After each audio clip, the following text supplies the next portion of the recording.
মাননীয় স্পিকার, আপনাকে ধন্যবাদ। মাননীয় স্পিকার, গতকাল মধ্যরাতে আমরা একটা নোটিশ পেয়েছি যে বাংলাদেশ বার কাউন্সিলের নির্বাচন স্থগিত করা হয়েছে। সেই স্থগিতকরণের কারণ হিসেবে বলা হয়েছে যে দেশে তীব্র জ্বালানি সংকট, এই কারণে বার কাউন্সিলের নির্বাচন স্থগিত করা হলো। মাননীয় স্পিকার, এখানে দুই ধরনের বিষয় রয়েছে। এক, এটা একটা সংবিধিবদ্ধ প্রতিষ্ঠান যেটার সাথে আইন মন্ত্রণালয়ের একটা সংযোগ আছে, আবার জ্বালানি মন্ত্রণালয় তাদের একটা কজ দেখিয়ে নির্বাচনটাকে স্থগিত করা হয়েছে। মাননীয় স্পিকার, আপনি জেনে থাকবেন যে দি বাংলাদেশ লিগাল প্র্যাকটিশনার্স এবং বার কাউন্সিল অর্ডারের বিধান অনুযায়ী 3 বছর অন্তর অন্তর নির্বাচন হওয়ার কথা। যদি নির্বাচন করার মতো পরিবেশ না থাকে, অর্থাৎ প্যান্ডেমিক হয় বা অ্যাক্ট অফ গডের মতো কোনো ধরনের দুর্যোগ ঘটে, সেই সময়টাতে 1 বছরের জন্য একটা অ্যাডহক কমিটির বিধান করণের সময়টাতে করা হয়েছিল।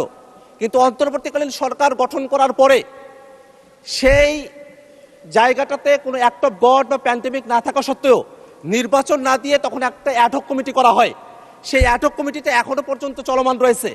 সেই অ্যাডহক কমিটি থেকে একটা গণতান্ত্রিক যাত্রায় উত্তোলনের জন্য একটা নির্বাচনের সময়সীমা ঘোষণা করা হয়েছিল যে 19শে মেতে নির্বাচনটা অনুষ্ঠিত হবে। কিন্তু গতকাল মধ্যরাতে হঠাৎ করেই সেই নির্বাচনটা স্থগিত ঘোষণা করা হলো। প্রশ্ন হলো, আমরা যখন সংসদে জ্বালানি সংকটের কথা বলছি, মাননীয় সদস্য, আপনার মূল বক্তব্যটা বুঝতে পেরেছি। এটা কার্য বিবরণীতে আনার জন্য ভালো হবে, রেকর্ড থাকবে। আপনি দয়া করে একটা নোটিশ প্রদান করুন, এই বিষয়টা অ্যাড্রেস করবে, তখন মাননীয় আইনমন্ত্রী বক্তব্য রাখতে পারবে। সেটা হলো, আমরা যখন সংসদে জ্বালানি সংকটের কথা বলি, সরকার দলের তরফ থেকে জ্বালানি সংকট নাই এই কথা বলা হয়, আবার সরকারি একটা প্রতিষ্ঠান তারা নির্বাচন স্থগিত করছে জ্বালানি সংকটের কথা বলে। এই জায়গাটাতে একটা সিদ্ধান্ত আসা প্রয়োজন।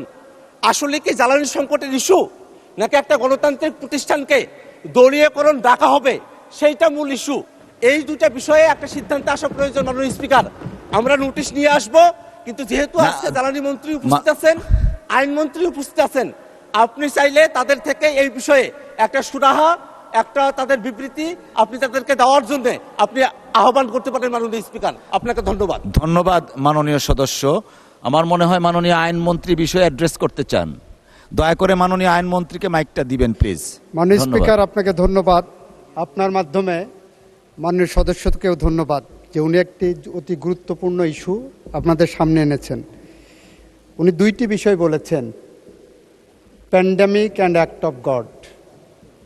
যেটা আনেননি সেটা হলো for any other reasonable cause, আইনের মধ্যে আছে, ওই পার্টটা উনি আনেননি। যতটুকু ওই একটা কবিতায় পড়েছিলাম, তুমি সব বুঝো মানি, যতটুকু বুঝো না ততটুকুই আমি।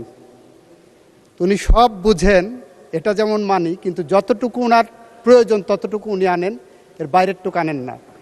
অবশ্যই সংসদের, অবশ্যই নির্বাচনে যাওয়ার জন্যই এই 8 সপ্তাহ বা 7 সপ্তাহ 8 সপ্তাহ সরকার দায়িত্ব গ্রহণের পরে, গত 18 মাসে যখন নির্বাচন হয়নি, আমরা দায়িত্ব গ্রহণ করার পরেই বার কাউন্সিলের নির্বাচন উদ্যোগ গ্রহণ করেছি। এবং সেই ব্যাপারে বার কাউন্সিল একটি স্বায়ত্তশাসিত প্রতিষ্ঠান, আপনি জানেন, তারা স্বকীয়ভাবে স্বাধীনভাবে সিদ্ধান্ত নেন। মাননীয় স্পিকার, বার কাউন্সিলের উনি যে কথাটা বললেন জ্বালানি মন্ত্রণালয়কে টেনে এনে শুধুমাত্র একটা কারণে, সেই প্রেস রিলিজ আমিও পড়েছি, আমার নোটিশও এসেছে।